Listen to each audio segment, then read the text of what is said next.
সামনে 27শে ডিসেম্বর বাংলাদেশের ইতিহাসে ঢাকা ন্যাশনাল স্টেডিয়ামে রান আছে।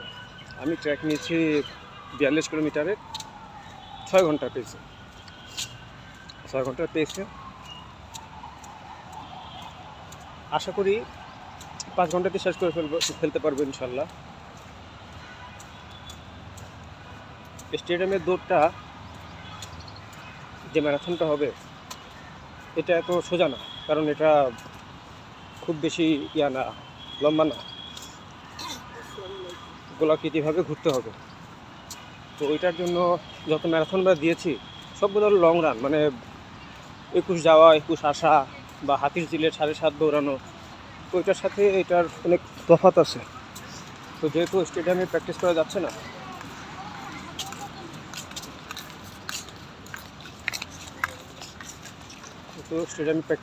না, তাহলে আমি আগে বলেছিলাম যে সবসময় কোনো কাজের প্র্যাকটিস হলে বিকল্প নেই, তার জন্য একটা প্রোটোটাইপ বানাইতে হয়।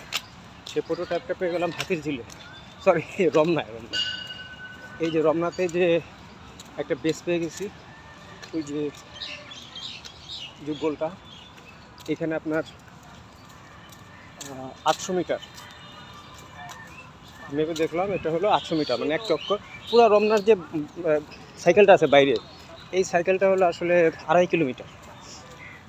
তো যেহেতু আমাকে দৌড়াইতে হবে গোলাকৃতি অবস্থায়, তো এরকম একটা গোলাকৃতি আমরা খুঁজে বের করলাম।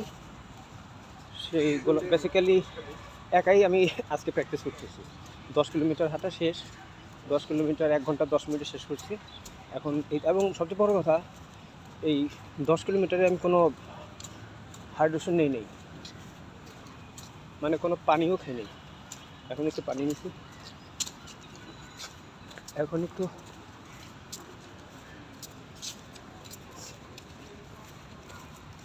পানি নেওয়াতে এই চক্করটা আমরা এখন দিচ্ছি। তো আসলে ইচ্ছা থাকলে উপায় হয়, প্র্যাকটিসের বিকল্প নাই। এক সময় আমি যখন রান শুরু করছিলাম 7.5 কিলোমিটার দিয়ে। আমার মনে আছে 7.5 কিলোমিটার দেওয়ার পরে আমি 2 দিন হাঁটতে পারিনি। এটা 2019 সালের 18 সালের শেষের দিকে, অলমোস্ট 6-7 বছর আগে। এখন দেখেন, গতকালকে আমি রান দিলাম 30 কিলোমিটার রান দেওয়ার পর শর্ট ডিস্টেন্সে রান করা টাফ, গোলাকৃতি অবস্থায় রান করা টাফ।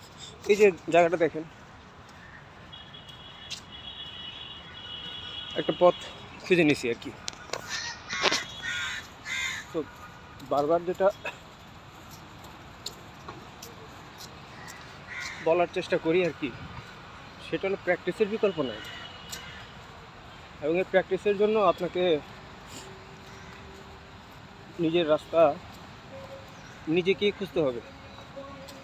অন্য কেউ রাস্তা খুঁজে দেবে না, অন্য কেউ ট্র্যাক খুঁজে দেবে না। কেউ আপনার ওই হাতিঝিলে যখন দৌড়ায় তখন 1-2 কিলোমিটার পর যখন পানি না থাকলে, হাইড্রেশন না থাকলে বিরক্ত লাগে। হ্যাঁ, তো এখন তো আমার কোনো বিরক্ত লাগে নাই। আমি 10 কিলোমিটারে কোনো হাইড্রেশন নেই এবং আমি খুব বেশি পেস দিই নাই। সো এটাই প্র্যাকটিসের বিকল্প নেই। প্র্যাকটিস করবেন, ভালো থাকবেন সবাই, শারীরিকভাবে মানসিকভাবে সুস্থ থাকবেন। আসসালামু আলাইকুম।